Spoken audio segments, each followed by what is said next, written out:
Hi friends, welcome to my YouTube channel Saviruchi. ಎಲ್ಲರೂ ಹೇಗಿದ್ದೀರಿ? ಆರಾಮಿದ್ದೀರಿ ಅಂತ ಭಾವಿಸ್ತಾ ಇದ್ದೀನಿ. ಇವತ್ತಿನ ಸ್ಪೆಷಲ್ ರೆಸಿಪಿ ಏನಪ್ಪ ಅಂತಂದರೆ ಸೌತೆಕಾಯಿ ಎಣ್ಗಾಯಿ ಮಾಡೋದು ಯಾವ ರೀತಿ ಅಂತ ತೋರಿಸ್ಕೊಡ್ತಾ ಇದ್ದೀನಿ ನಿಮಗೆ.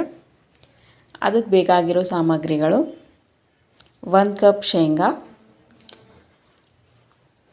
1 ಚಿಟಿಕೆ ಅರಿಶಿನ ಪುಡಿ,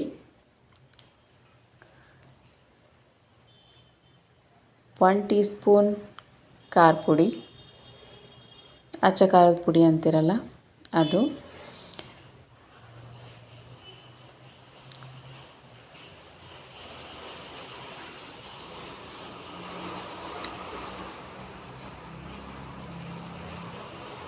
ಒಂದು ಸ್ವಲ್ಪ ಕೊತ್ತಂಬರಿ ಮತ್ತು ಕರಿಬೇವು,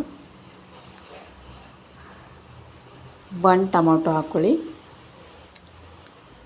ಬೆಳ್ಳುಳ್ಳಿ ಎಸಳಿದ್ರೂ ಹಾಕ್ಕೊಳ್ರಿ, 1-2 ಪೀಸ್ ಅಂತ ಚೆನ್ನಾಗಿ ಗ್ರೈಂಡ್ ಮಾಡಿಕೊಳ್ರಿ. ಅದನ್ನು ಮಿಕ್ಸಿ ಮಾಡ್ಕೊಂಡಾದ ನಂತರ ಈ ಸೌತೆಕಾಯಿ ಹೆಚ್ಚಿಟ್ಕೊಂಡಿರ್ತೀರಲ್ಲ, ಮಿಕ್ಸಿ ಮಾಡ್ಕೊಂಡಾದಮೇಲೆ ಒಂದು ಸ್ವಲ್ಪ ಆಯಿಲ್ ಬಿಸಿ ಆದಮೇಲೆ ಕರಿಬೇವು ಹಾಕಿ ಒಂಚೂರು ಒಂದು ಉಳ್ಳಾಗಡ್ಡಿ ಹಾಕಿದ್ದೆ ನಾನು. 1 ಈರುಳ್ಳಿ ಕಟ್ ಮಾಡ್ಕೊಂಡು ಹಾಕ್ಕೊಳ್ಳಿ ನೀವು. ನಂತರ ಒಂದು ಸ್ವಲ್ಪ ಚೆನ್ನಾಗಿ ಅದನ್ನು ಫ್ರೈ ಆಗ್ಲಿಕ್ಕೆ ಬಿಡಿ. ಆನಂತರ ಆ ಸೌತೆಕಾಯಿ ಕಟ್ ಮಾಡ್ಕೊಂಡಿರ್ತೀವಲ್ಲ ಅದರೊಳಗಡೆ ಫಿಲ್ ಮಾಡ್ತಾ ಹೋಗಿ, ಅದನ್ನು ನಾವು ಗ್ರೈಂಡರ್ ಮಾಡ್ಕೊಂಡಿದ್ದನ್ನು ಫಿಲ್ ಮಾಡ್ತಾ ಹೋಗಿ ಪೇಸ್ಟ್ನ ಒಂದೊಂದು ಹಾಗೆ ಆಯಿಲಲ್ಲಿ ಬಿಡ್ತಾ ಹೋಗಿ. ಏನಂದರೆ ಸ್ವಲ್ಪ ಚೆನ್ನಾಗಿ ಅದು ಎಣ್ಣೆ ಹೀರ್ಕೊಳ್ಳಿ. ಸ್ವಲ್ಪ ಫ್ರೈ ಆದರೆ ಅದ್ರದ್ದು ಘಮನೂ ಹೊರಗೆ ಬರುತ್ತೆ. ಆಮೇಲೆ ಅದು ಟೇಸ್ಟು ಮಾಡಲಿಕ್ಕೂ ತುಂಬಾ ವಿಭಿನ್ನವಾಗಿ ಚೆನ್ನಾಗಿರುತ್ತದೆ. ಒಂದು ಸರಿ ಟ್ರೈ ಮಾಡಿ ನೋಡಿ.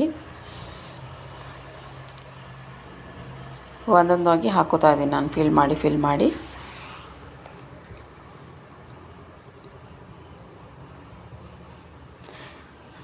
ಡಿಫ್ರೆಂಟ್ ಟೇಸ್ಟ್ ಇರುತ್ತೆ. ನೋಡಿ ಮಾಡಿ ಹೇಗಿದೆ ಅಂತ ಕಮೆಂಟ್ ಮಾಡಿ ತಿಳಿಸಿ ನನಗೆ.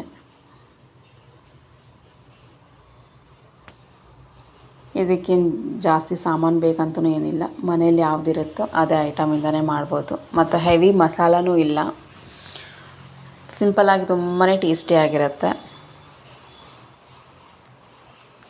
ನೋಡಿ, ಕಲರ್ಫುಲ್ಲಾಗಿ ಕಾಣ್ತಾ ಇದೆ, ಚೆನ್ನಾಗಿ ಕುದೀತಾನೂ ಇದೆ. ಇದು ಆದಷ್ಟು ಲೋ ಫ್ಲೇಮಲ್ಲೇ ಬೇಯಿಸ್ಕೊಳ್ಳಿ. ರೊಟ್ಟಿ ಜೊತೆ ಸವಿಲಿಕ್ಕೆ ಸಿದ್ಧ ಆಗಿದೆ.